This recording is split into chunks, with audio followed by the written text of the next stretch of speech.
अगर आप चाहते हैं जवाहरलाल रसीला एंटरटेनमेंट का ऑडियो वीडियो सबसे पहले आप तक पहुंचे तो हमारे चैनल को सब्सक्राइब करें और साथ ही साथ बेल आइकन के बटन को जरूर दबाएं। Aditya recording studio Delhi presented by Rasila music. DJ Umesh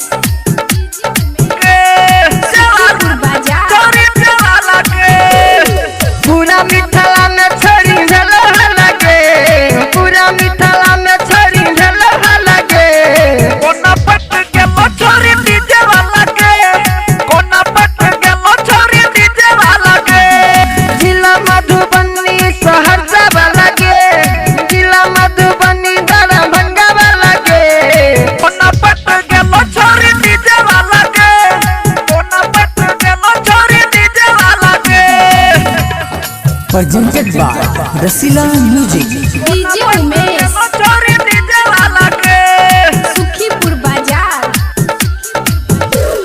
जाने छिए छोड़ी कोन खेले छ तू खेल के, बिना पटरी के कोना चल गेलो रेल के, बिना पटरी के कोना चल गेलो रेल के। जान छिया छोरी कोन खेल सही खेल गे, बिना पटरी के कोन चल गेल रेल गे, चल गेल रेल गे। कहां कहां छोरी मुंह गली गला के, कहां कहां छोरी मुंह गली गला के। कोना पट गेलो छोरी डीजे वाला के, कोना पट गेलो छोरी डीजे वाला के। Presented by Rasila music.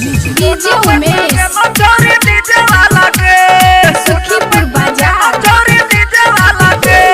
मिले खातिर छौरी तू देत रही डेट के, डीजे वाला छौरा से करे छला भेट के, डीजे वाला छौरा से करे छला भेट के। मिले खातिर छौरी तू देत रही भेट गे, डीजे वाला छौरा से करे रही भेट गे, करे रही भेट गे। कह छोरा में सवा तोरल कता लगे, कह छवा नंद जी तोरल कता लगे। कोना पट गेलो छोरी डीजे वाला के, कोना पट गेलो छोरी डीजे वाला के। Presented by Rasila music.